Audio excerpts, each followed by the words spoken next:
Education is also a victim of natural disasters, especially as most schools in rural areas are not built to withstand extreme weather conditions. Luckily, one insurance company is helping to solve this problem by building typhoon-resilient schools in stricken communities. This way, students in disaster-prone areas have a haven to go back to after the storm. Hi, I'm Sean Yao, and this is Business Matters, where doing good is good business.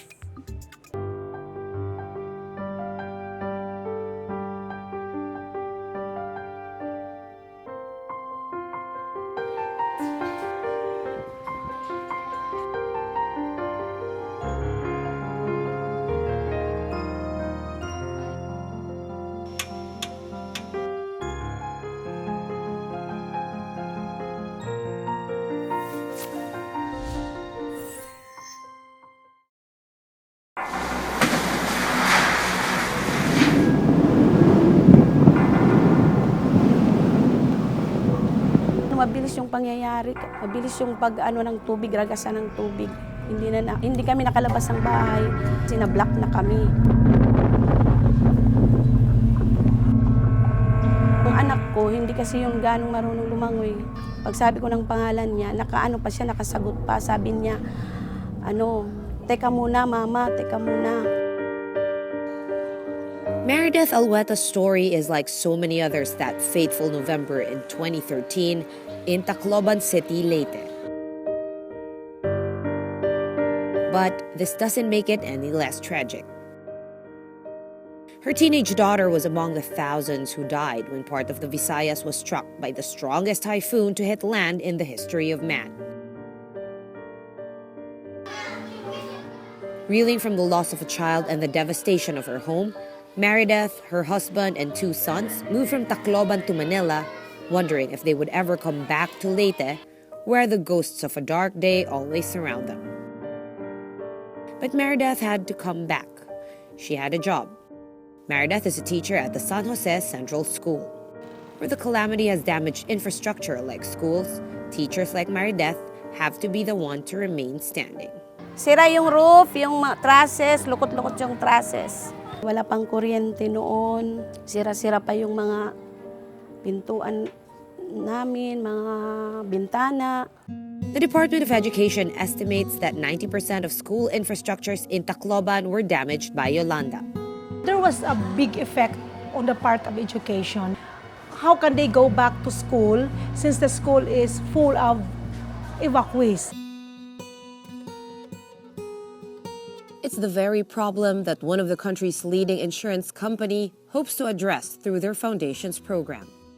Philam Paaralan started out when there was really a call by government to help address the classroom shortage at that time. And the way we try to participate is by way of focusing on calamity-hit areas or those that are underserved. For their 65th anniversary, the insurance company committed to building 65 classrooms in 5 years. And they're no ordinary classrooms. Because of the nature of the project to build where calamity has struck, resiliency was important. One of the things that we've adopted is the steel frame construction method. We pour concrete into these steel frames so it becomes a monolithic structure. Building monolithic domes through the steel frame technology is used in post-calamity construction. Because there are no joints and sections, the structures are more sound and resilient.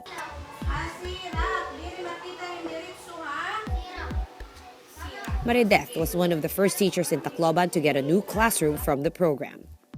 San Jose Central's principal even remembers that Meredith asked to transfer schools because of the memories of the daughter she lost.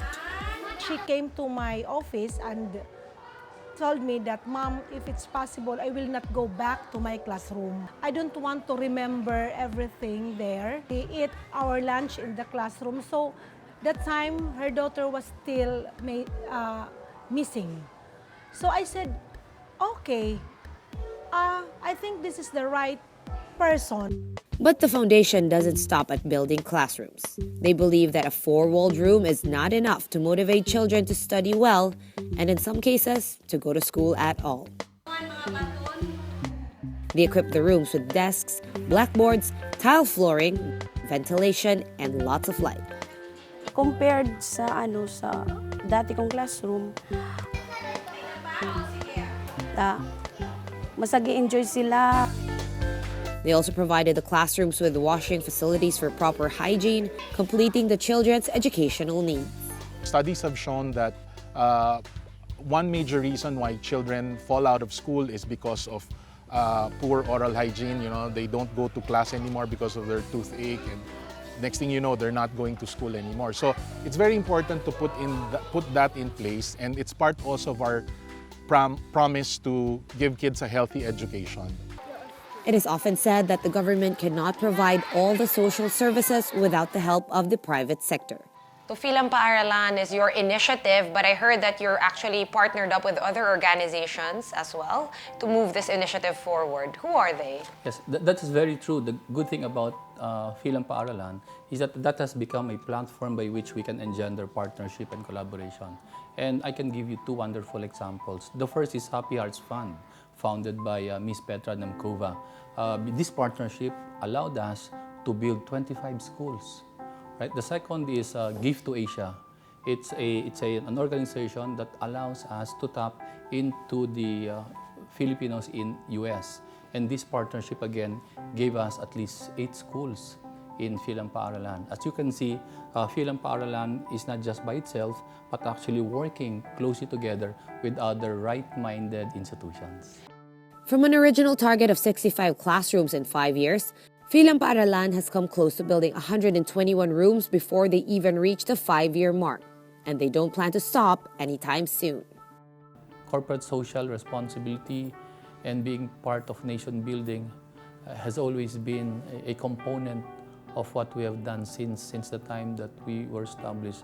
And this is something that we will continue to do. One way for us to continue to thrive and succeed is when we become relevant not only to our own industry, but to the entire country.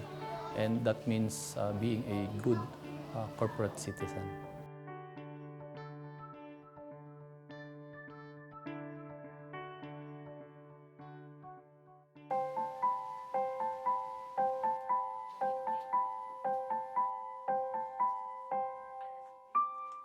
Gusto ko po kasi maging isang mahusay na teacher balang araw para mapagmalaki nila ako kahit papaano, kahit ganito yung buhay namin. Meron po silang ipagmamalaki sa buong buhay nila.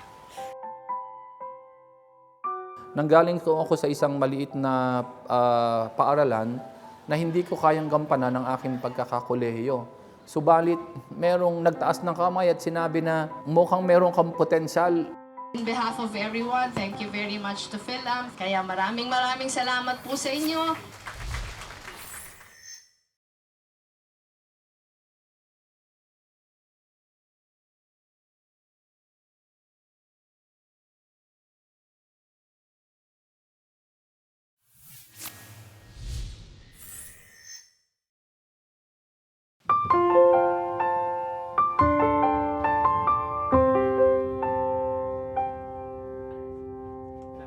Gusto ko po kasi maging isang mahusay na teacher balang araw para mapagmalaki nila ako kahit papaano, kahit ganito yung buhay namin. Meron po silang ipagmamalaki sa buong buhay nila.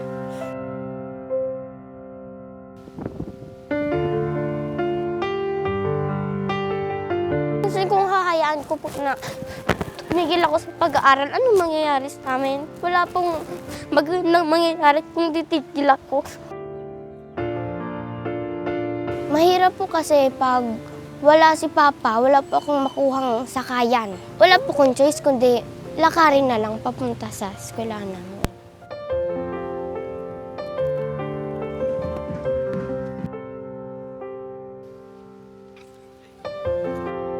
Ang sitwasyon po dito, ma'am, kapag may bagyo, a matter of life and death situation. Kapag mayroon pong bagyo, napakahirap po ng daanan. Unang-una po, dumadaan yung tubig sa kalsada.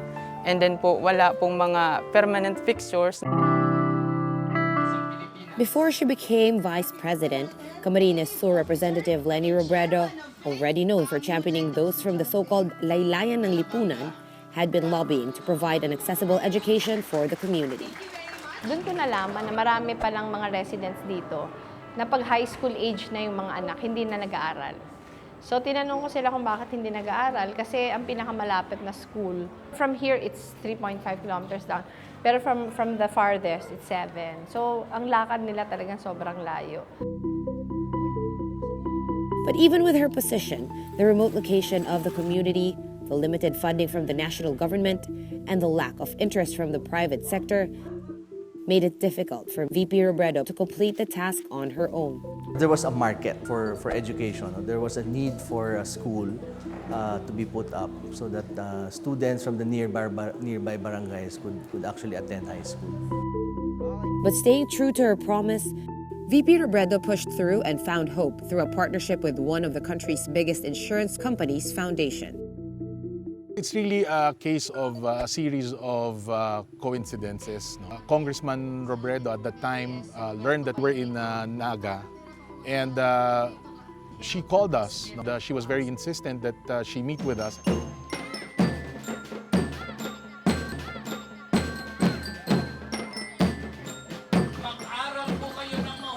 Papasalamat kami kay Aseng Ray sa pakikinig sa aming hinaing na malagyan ng paaralan dito.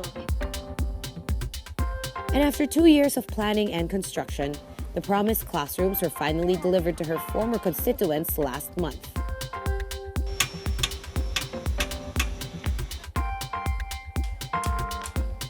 Giving over 300 students access to a conducive and vigorous learning environment, complete with facilities that promote cleanliness and healthy living among children.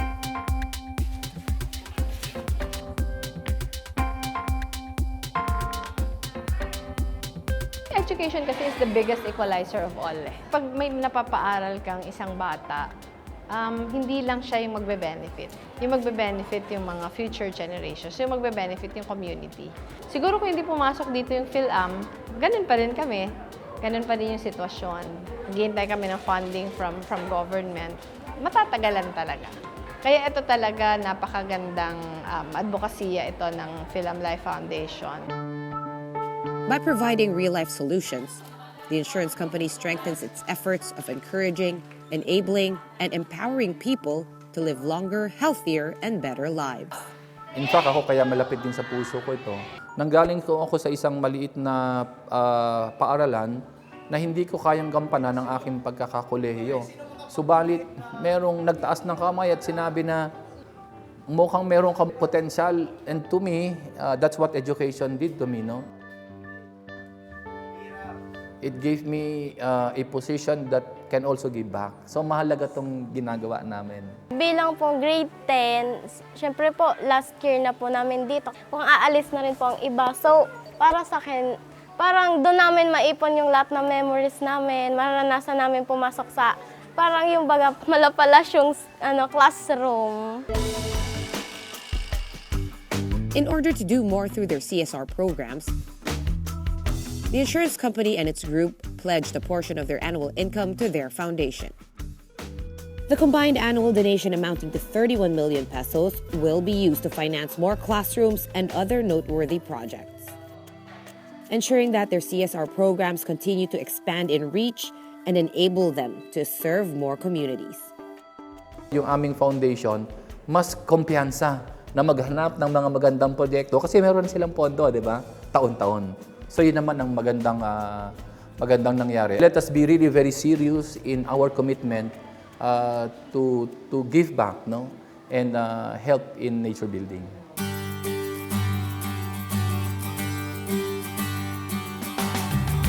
In the case of PhilAm, I am very happy that they have supported building of public schools throughout the country. And that is a project that is very close to my heart because I used to be a public school teacher. So I would encourage other companies as well to pursue their own CSRs. We do not only exist for profit, but primarily for service. Access to education is both a right and a privilege. And with the private sector's help, future generations of students are now able to utilize these educational structures giving them a fair chance in achieving their dreams. Yung mga mag-aaral po na nagkikwento rin sa akin na kung wala daw sa Vero High School, hindi sila makakapag-aral dahil sa kahirapan ngayon. Sabi ko, bakit naman kayo titigil ng pag-aaral? Gagawa at gagawa ng Diyos ng paraan dahil lahat ng tao ay binigyan tayo ng magandang pagkakataon. Ngayon na may malapit na eskwelahan na, mas nabigyan ng malaking pagkakataon na makapag-aral kami, mga estudyante, para mapaunlad ang ating bansa.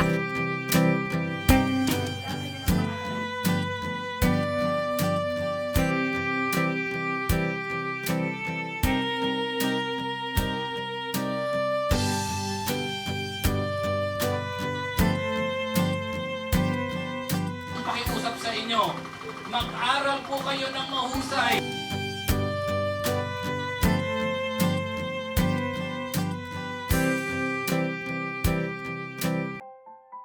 Ang maigi doon, natuturo din nila dun sa mga bata na huwag magtapon, tapos bigay na lang sa kanila. Yung mga anak nung mga gumagawa, so nag-iipon din sila ng mga basurang napupulot nila sa school, gano'n sa tindahan.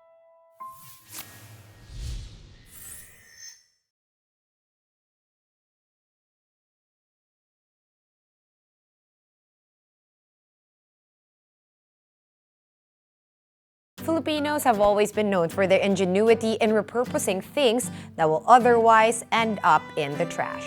Today, we check out Junknot, a new breed of social entrepreneurs who prove that one man's junk can really be another man's treasure.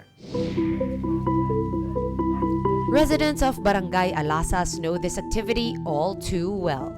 Ginagupit po ng mahaba, tapos so yung depende po sa sukat. Pag dodoktongin po, para po siyan maging tali. This has been a daily pastime for the people of San Nicolas, the smallest municipality in Batangas, situated right inside the Taal Volcano Island. But more than a pastime, this serves as extra income for the women who spend most of their days at home. A project that helps both them and their immediate environment. Taal is the third largest lake in the country with a land area just short of 25,000 hectares. With the world's smallest active volcano lying at its heart, the area has been declared a permanent danger zone. But residents have no plans of evacuating. The volcano's beauty has attracted so many tourists. It has created a livelihood for the people. The booming tourism and the growing population have taken their toll on this protected landscape. Wala din kasing programa regarding tourism and the proper solid waste management. By collecting plastic waste, people like Loretta help keep the area tidy. 90% kasi nung waste natin sa dam site is recyclable. Ang big problem talaga natin is plastic waste. With the help of Willie Garcia and her social enterprise called Junknot, the community has found a way to repurpose plastic waste that are otherwise burnt to the ground. Ang maigi doon, natuturo din nila dun sa mga bata na huwag magtapon, tapos bigay na lang sa kanila. Napupulot nila sa school, gano'n sa tindahan. Willie has been sharing techniques to upcycle used plastic, like making ropes and pillow cushions out of cupcake wrappers and shampoo sachets. Maganda doon kasi hindi na lumalabas sa isla yung basura. Hindi na nila sinusunog. So hindi katulad dati na pipikapin pa ng LGU sa isla yung basura. So sa household pa lang, ginagawa na nila. So wala na talagang tinatapon. Those ropes sell for 5 pesos a yard, and on a good day, Loretta can make up to 100 yards, which puts her weekly earnings to 500 pesos. Noon po kami, nandito lang po kami sa bahay. Ngayon po, nung dumating po si Mang Winnie, malaking kaluagan po sa amin po yun. Nakakatulong po yun sa aming hanap buhay. Nakakadagdag po kita. Pampaaral po na aming mga anak, pambaon din po. Ever since kasi into green practice ako, because I'm passionate with arts and I love nature, so kinonbine ko yun to create this line.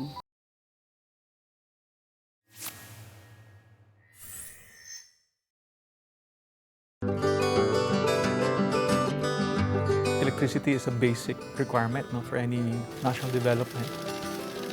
Malaki po ang pagbabago at malaking naitulong yung kuryente sa hanap buhay ko dahil bawat upo ko sa makina gumagana ang kuryente. Kaya anumang kinakain namin, nagdadaan talaga sa kuryente. Sobrang malaking pagbabago nung meron na kaming kuryente kasi parang maaliwalas lahat, yung paligid ay maliwanag. Electrification and electricity are very fundamental, empowering factors. This provides a lot of developmental opportunities for community, and that improves the life and economics of the place.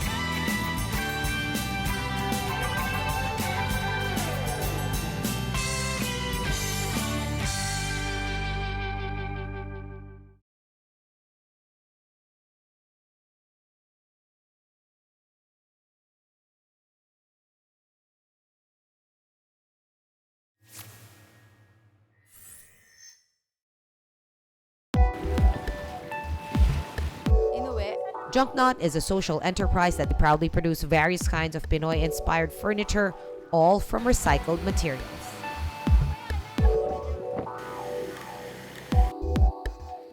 From the community, yung ginawa nilang rope from plastic waste, dito sa shop namin sa Binyan ginagawa. Ginagawa namin furniture, tapos ito si Joseph, wini-weave namin sa furniture using the plastic. Ever since kasi into green practice ako, I live in a farm, so alam ko yung paano pahalagahan yung environment. Because I'm passionate with arts and I love nature, so kinonbine ko yun to create this, to this line. Upcycling has been Junknot's lifelong advocacy, and Willie has devoted herself to sharing her ideas of caring for the environment through interior design. Junknot's masterpieces have drawn attention, and they now supply souvenirs to different private organizations. Ito yung mga waste namin, mga retasong mga kahoy namin. Kaya kami nakagawa ng maliit na chair. Using plastic waste pa rin. Tapos ang weaving nito, yung ibang group naman ng women dito sa barangay namin. This is available in Ayala Museum Souvenir Shop. From souvenirs and bags to chairs and other furniture, Junknot has been successful in creating world-class products out of ordinary garbage. Malaking bagay talaga sa kanila yung in return na wala na silang sinusunog dun sa community. Tapos yun kasi nakakasira sa kalusugan nila, di ba?